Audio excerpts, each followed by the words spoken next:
Hello again and welcome to another Mordian Glory Warhammer 40k video. In today's episode, I want to take you through step by step my new competitive Imperial Guard army. This has been heavily based upon really leaning into the new voice of command rules that came with the recent balance patch. Don't worry if you're not sure what those are, I will take you through them later on in the video. The idea behind this list is that it's going to have lots of orders, it's going to be always operating at peak efficiency, and it's going to hit the enemy hard and fast. We're trying to lean into some high maneuver warfare, speed, violence, and momentum, which is one of the things that often makes competitive lists, no matter what faction, very successful. You need to have that speed and that mobility, because frankly, mobility wins games. So if you're the kind of player that's always been interested in the Imperial Guard, but you're not overly attracted to the grinding World War I spam style approach that often you have to take, then this very well may be the list for you. And so with all of that said, let's not mess around any further. Let's mount up, roll out, and charge right into today's episode.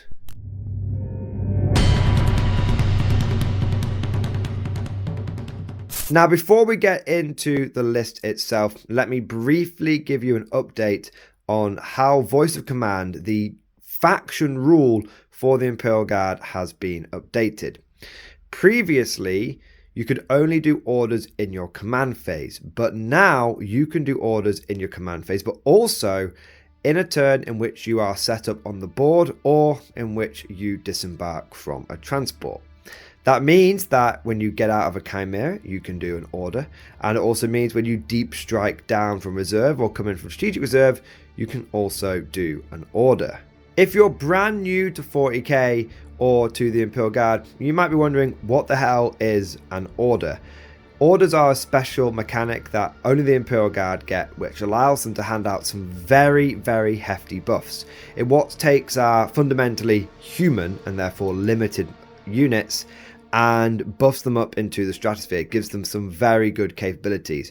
For example, it's entirely possible to get +1 to hit on any unit you want. That can be anything from an infantry squad all the way up to a super heavy tank. You've also got ways of increasing your movement, allowing your guardsmen to move 9 inches and still shoot, or 9 inches and advance, making what is normally quite a slow force much, much quicker. And you've got lots of other things like increasing your objective control and also increasing your armor saves as well. Essentially, there's a list of about 6 orders which give you a lot of tactical flexibility, and there's always one for every situation you need. And it really is the key to making the Emperor's true finest a viable force on the tabletop. Now, like I said in the past, orders were really limited because you could only do them in the command phase, and that meant a lot of units missed out on them. If you were running a mechanized force and you wanted to have your troopers piling out of the back of your transports and start blasting people,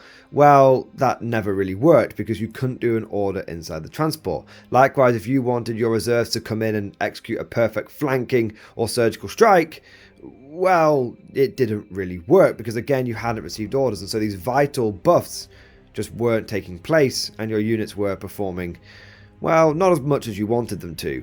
But that has all changed, and the idea of this list is to really, really take advantage of that, to almost exploit and abuse what the new orders can do in order to leverage those buffs to the nth degree. So with all of that said, now let's get into the army list proper, and as is tradition, we're going to begin with the infantry corps. Every day in the corps is like a day on the farm. Every paycheck a fortune, every meal a banquet, every formation a parade. I love the corps. So you can see here that we have got an absolute buttload of Militarum Tempestus Scions. Now, I should mention that we are, of course, taking this entire army in a combined arms detachment. That is the only one available to the Guard. But we are taking our Warlord as one of these Scion commanders. Now, that's important because if you have a Scion command squad as your Warlord, it allows you to take your Tempestus Scions, which are normally not a battle line choice, as a battle line choice. And this means you can get 6 squads of them rather than just the usual 3. And that's absolutely essential for the list that we're going with, because we're trying to go for a more elite vibe. As you will see, pretty much this entire army will be hitting on 2s. And considering that there are more special weapons in this force than there are basic dudes with las guns, that allows us to pack a surprising amount of firepower into the army.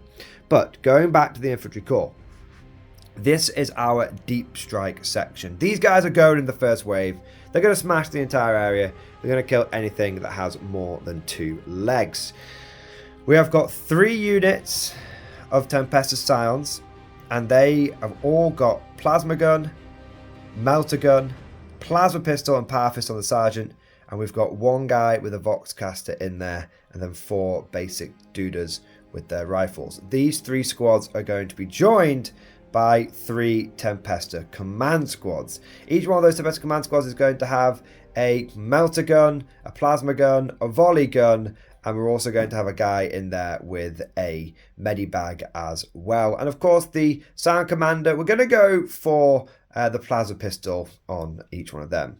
We've also got 1 more squad for a total of 4 in deep strike, which has just got the melter guns and the plasma guns, and then we've got the officer with the, or I should say sergeant, with the plasma pistol and power fist, and then the same loadout sort of Voxcasters and rifles and all that good stuff. Now, the idea behind this part of the army is that it's going to go into deep strike, and it will drop down around, well, maybe as late as turn 3, but as soon as an opportunity presents itself.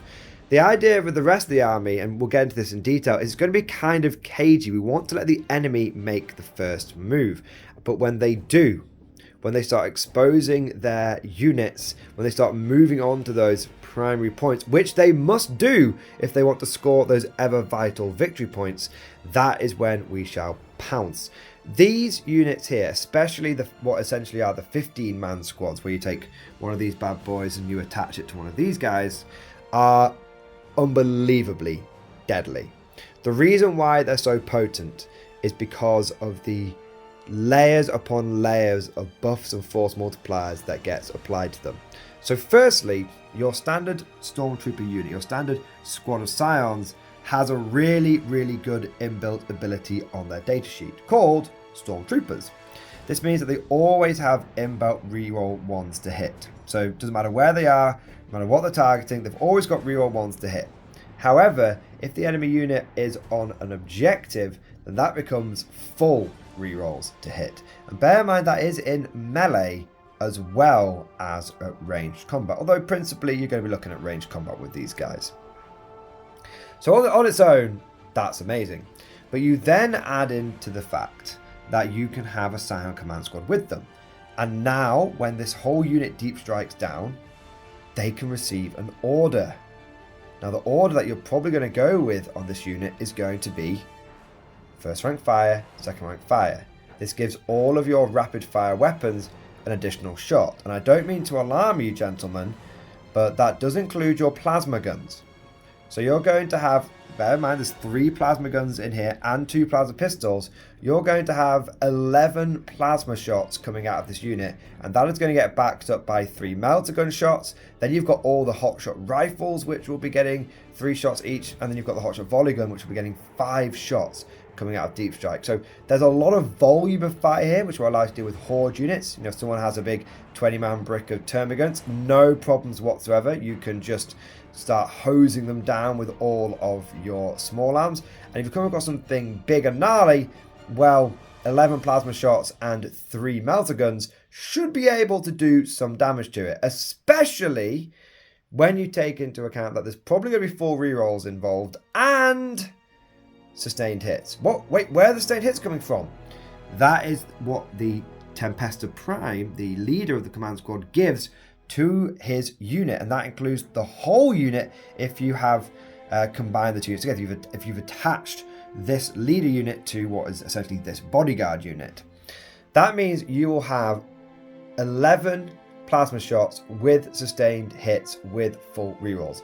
I have used this combination effectively in battle 6 times now in a competitive environment, and it never fails to generate less than 14, 15 plasma shots, and I have had it spike as high as 16 or 17 plasma shots. And bear in mind, that is just from 5 models, 3 plasma guns and 2 plasma pistols. Yes, it's a little lucky, but it's happened more than once. And if you're doing this a lot, as we are wont to do in this case, because we have got 3 of these 15-man blobs dropping down doing all this, you are going to have more and more opportunities to create those spikes in damage output. And you rarely, in fact, I'm going to go out on a limb and say I have never had one of these units fail or do less than expected. And the reason for that is they either do, on average, what they should do, and the rerolls just keep them honest, or the rerolls kick them into overdrive. But because you've got those multiple layers, the extra shots from the order,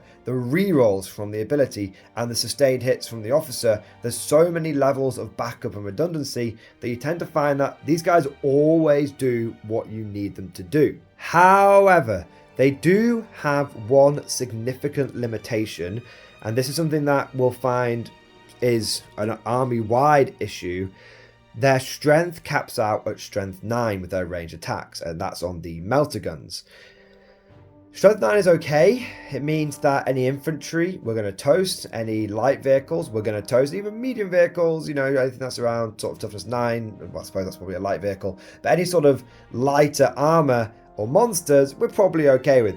But the moment we get into medium armor territory, the moment we start straying into that toughness of 10, especially because it's to wound and we have no rerolls involved on the to wound, we may struggle. I have had these guys come down and just through sheer volume blow up things like Chaos Predators and or kill rigs.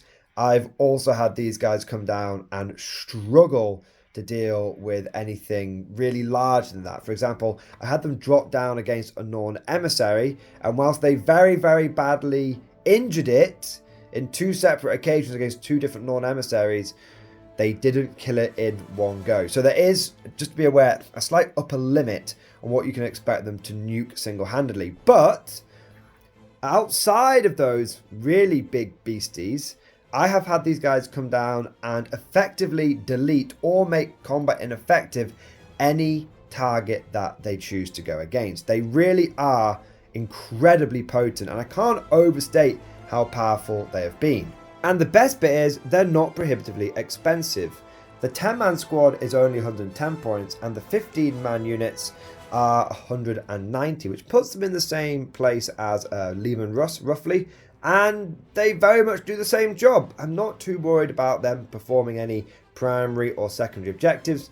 Their job is to come down and do damage. They are primary damage dealers, and so they essentially are my alternative to a Leman Russ in this army. Now that just about covers all the stuff that we're planning on putting in reserve, but there is one more cheeky unit. We have a lone commissar over here. Now this commissar is primarily taken to essentially be a pseudo Cyclops demolition vehicle. He's going to go into reserve and he is going to come in turn 2, turn 3, get myself a teleporter home, I get myself behind enemy lines, get myself an engaged.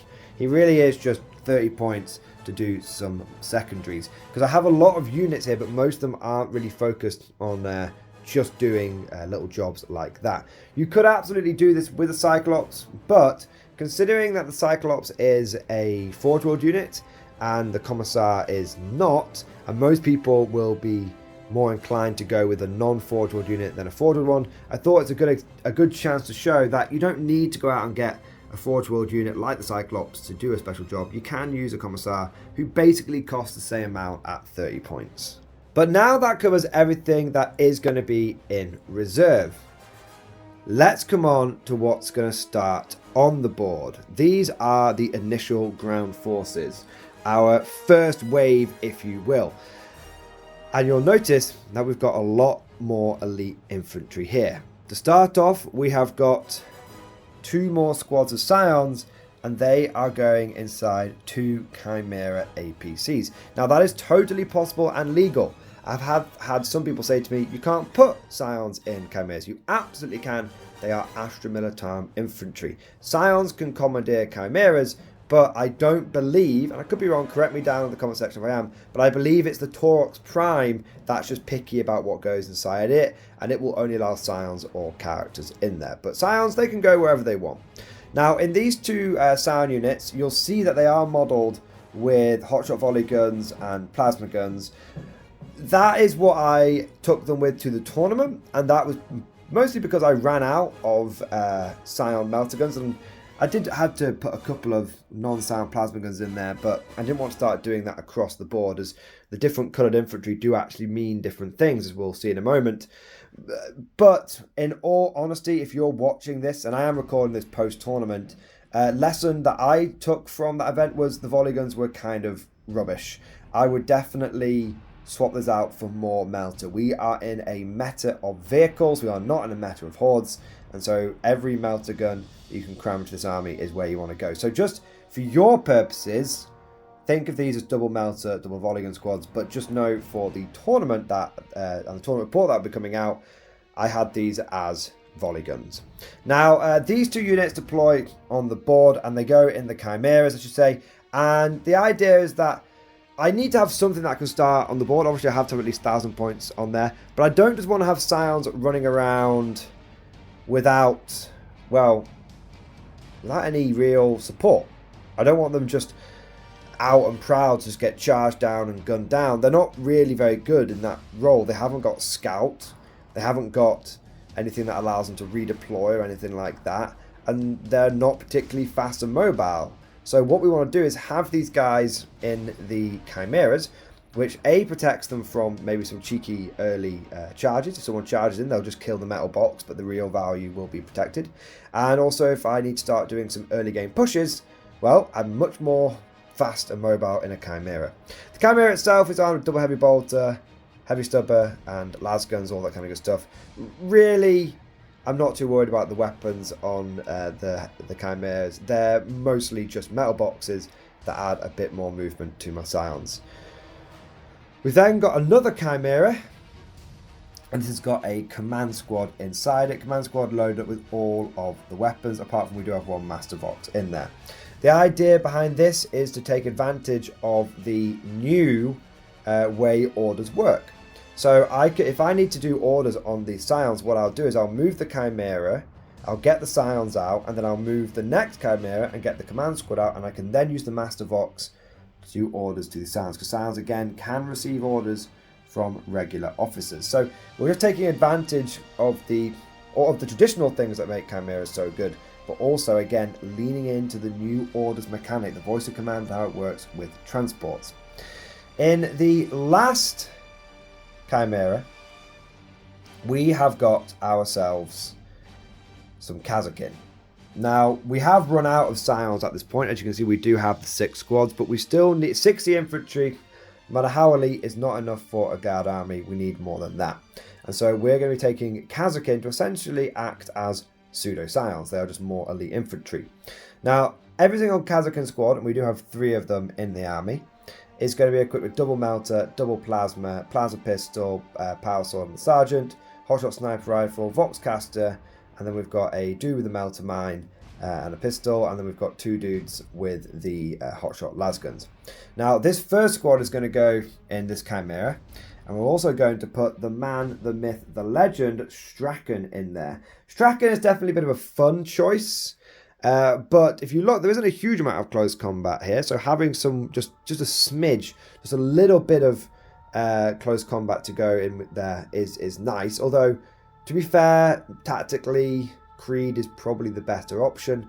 But I'm telling you now, a little sneak preview to the tournament report that will be coming out. Strachan was game-winning in multiple situations, so he is very, very good. Now, to make something abundantly clear, he is not attached to the Kazakin. He is just travelling alongside them. The Chimera has 12 transport capacity, and you can fill that transport capacity however you want.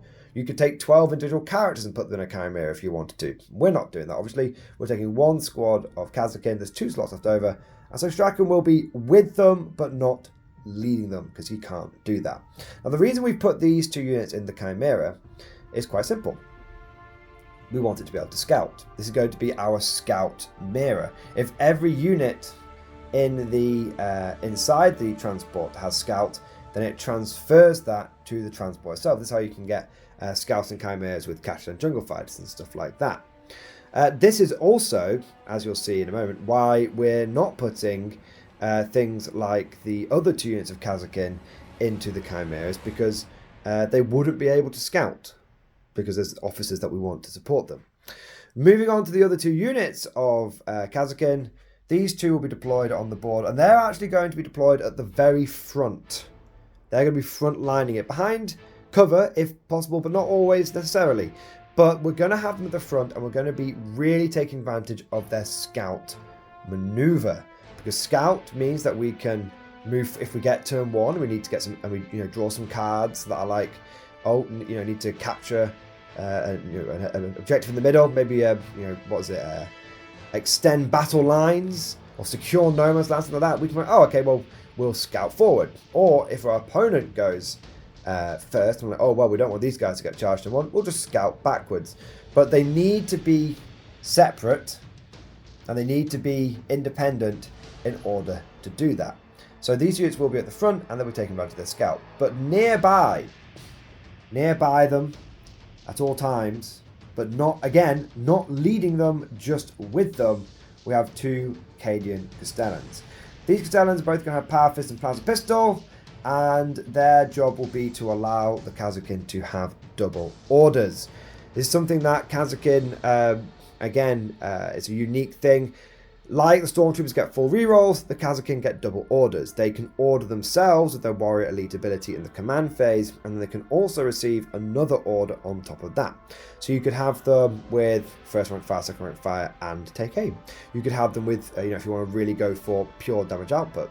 You could have them with move, and duty and honor if you really want to take that objective. You could have them with take cover and take aim for some long range sniper shots that will potentially, when you dug into cover, will mean you've got a very durable infantry unit. There's all sorts of combinations that you can do that make them a very, very flexible unit. Now, they don't have rerolls, but double orders means that often they'll be hitting on 2s with extra shots, so it's in a very similar vein. Now, I mentioned before that there was a reason we weren't putting the Kazakin in the Chimeras, and that is for 2 reasons. Firstly, we want these officers to be nearby them, and so obviously if the officer, if it joins the Kazakin or is in the same Chimera as the Kazakin, they don't have scout.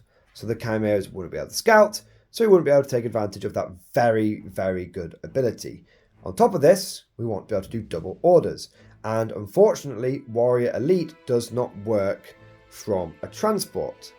If you're in a transport, you cannot use Warrior Elite in the command phase to give yourself an order, and when you disembark, because you're technically not an officer as a Kazakin, you then can't use it then. So we want them on the board so that they can Warrior Elite themselves in the command phase, and then they can receive orders in the command phase from the Castellans or from the command squads when they get out there. Now that just about covers all of our mechanized infantry and starting infantry forces, but there is one last bit to the list, and that is the 2 Basilisks. I never leave home without some indirect fire, and now that the Manticore unfortunately has been nerfed into oblivion, the Basilisk really is the best next choice. This thing was already on my radar, was already fast becoming my favourite artillery piece because of its ability Earthshaker Shells, which very much do what the Eldar Night Spinner does and reduces, this was doing it first, the Eldar Night Spinner actually copied the Basilisk, but it reduces the movement of enemy infantry that are hit by it by 2, and then their advance roll is reduced by 2, and their charge roll is reduced by 2. The primary purpose of these guys is going to be to hit those units that are hiding on objectives or out of line of sight, but a very, very close secondary is going to be to slow down those assault units and just generally cause lots and lots of disruption. Considering how elite so many armies are in 10th edition, just having 2 Basilisks is often more than enough to cripple hundreds upon hundreds of points. I actually have used Basilisks multiple times to completely cripple things like the Abaddon Terminator Blob of Doom, because that's like 800 points that just get slowed down to about a 3-inch move a turn thanks to the Earthshaker shells. Of course, there are things like the stratagem that stops you from targeting them, but there are ways you can bait that out first and stuff like that. But the point is, Basilisks provide proper indirect fire for where my deep striking damage can't, maybe I've been screened out, but can't quite get the exact angle it needs to unleash death. Overall, indirect fire is very, very useful. But that just about covers the whole list. And when you look at it, you really do get a sense of how much more maneuverable this kind of guard army is over the traditional style. We have got a huge amount of forces. We have got 56 to include the Commissar, infantry that are going to be in reserve. That is a threat that will be always present, constantly deep striking down and causing issues for my opponent. Bear in mind, and some of you may say, surely it only works turn 2, turn 3. Bear in mind that you can still use reinforcements on Scions. So that means when the enemy wipes the unit out, you can spend 2 CP, reinforcements, and put them into deep strike reserve. So the deep striking never stops. Turn 4, turn 5, they just keep on coming. So that is an ever-present threat, which is going to really stretch your opponent's forces to the limit, where they can't just go, oh, I'll screen you out turn 2, turn 3. They're like, no, I've got to keep screening you out. And in my experience, that screen breaks long before they're able to keep you out until the end turn. Your opponent can't afford to have, hundreds of points and several units that would need to be pushing onto the front lines and doing primary, just doing nothing just to stop you. Because if they do that, then you're like, oh, well, it's fine, because I'll just deep strike onto the primary then. It's not an issue. So it's the constant deep striking that this provides, and the ever-present threat, and the level of mobility, because the moment that gap opens up, you just sneak 10 of these Scions in there, and it does a horrendous amount of damage. Your opponent just can't ever catch a break, and so it means that they're constantly wrong-footed, and you're constantly either deep striking down doing damage, or just deep striking down and taking primary. Either way, you're having a great time. You've then got the rest of the army, and that is also highly maneuverable.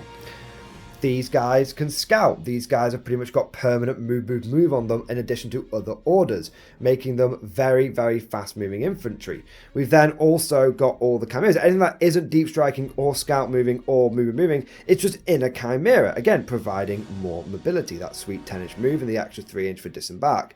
And the only thing that really is going to stay static is these 2 Basilisks, and they're just going to stay on our home objective. There's always a home objective, and it always does at least something in most missions. So just having 2 units that can sit back whilst everything else is constantly coming at the opponent, constantly hitting them hard, trading well, because our most expensive unit is 190 points, and that's actually 2 units combined together. Our most expensive single unit, not including leaders, is 110 points to Scions. So we're always trading up, we're always doing damage, we're always hitting the enemy hard, we're always going, we're always on the move, we're always on the attack. This is not a passive guard army. This is not what your opponent will be used to, whereas I'll just charge down that guard gun line. That is not the case. This army is going to be coming to him, it's going to be doing damage, and it's going to be keeping him off balance. Like I said, there's only one real disadvantage to this entire army. It's got numbers, it's got armor, it's got maneuverability. The only real disadvantage is that strength 9. And coupled into that, I would say maybe 2 disadvantages, or an additional layer to that first disadvantage, however you want to look at it. Range. Apart from the Basilisk, most of our guns are going to be wanted to be in rapid fire range, which is 12 inches. So you're going to be seeing the whites of their eyes. You're going to be point blank. But when you get there, you are going to absolutely smash the enemy models and the enemy units. And that's not just hyperbole. That's not just rhetoric. That is based on battlefield experience. This army puts out way more damage than people give it credit for. And unless you come across something that is massively skewed, for example, I did come across like a 4 Catan list, then, which really, this is probably the ultimate kryptonite of this army because of how tough those things are. Unless you come across something like that, you tend to find that you definitely have enough damage, even if sometimes you kind of have to bring a couple of squads to bear on that big monster rather than just the usual one. But it's a very fun way of playing guard. If I was to sort of just end on a really positive note, not on the sort of limitations, but on a positive note, it's a very fun way. It's a very different way. It's a very refreshing way of playing guard. Feels like we're on the attack now. It is their land. It is their blood. They shall pay. And for once, it feels like the Guard can be a very aggressive army rather than what it normally is a reactionary army that's holding and then killing the enemy as they come to it. No, in this case, you're definitely taking the fight to the enemy. Well, at least that's what I think. But of course, all of this is just like my opinion, man. Let me know what you think down in the comment section below. Are you a fan of leaning this heavily into voice of command, or would you change this list up? Would you take out some of the infantry, maybe put in some more main tanks? And what would you do to try and solve some of the range and anti-tank issues that this list kind of has? If you enjoyed today's video, then please don't forget to smash that like button. It really makes a huge difference. It massively helps boost the video with the YouTube algorithm. And of course, if you want to see more videos like this, see more of these crazy army lists, then please consider subscribing to never miss an episode.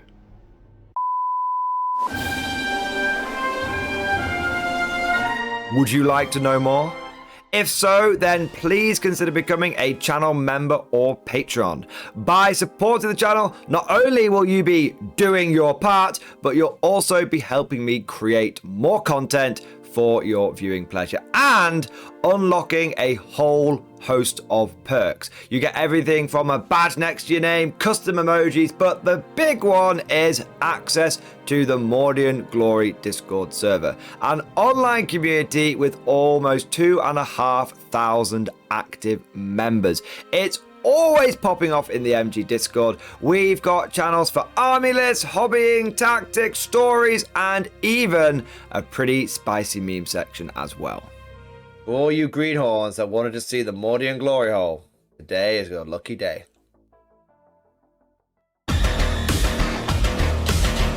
And joking aside, I do want to say a massive thank you to all of the current channel members and patrons. You guys are amazing. Truly the lifeblood of the channel. I could not do Mordian Glory full-time without the incredible and generous support of my members. So thank you guys so much. And last but certainly not least, I want to say a personal thank you to all of my top tier Patreons. These are the War Masters, and they have truly gone above and beyond the call of duty. So a big shout out to Bon Bon Vert, Mad Larkin, Marcus Roberts, Mark Panconi, RJ Scorpion, Swordfish Trombone, John Stubbs, Nick Walsh, Diesel Fox, and August Varney. Thank you guys so much. Your incredible generosity is a massive part of how I'm able to do Mordian Glory full time, and it is a big driving force behind the channel.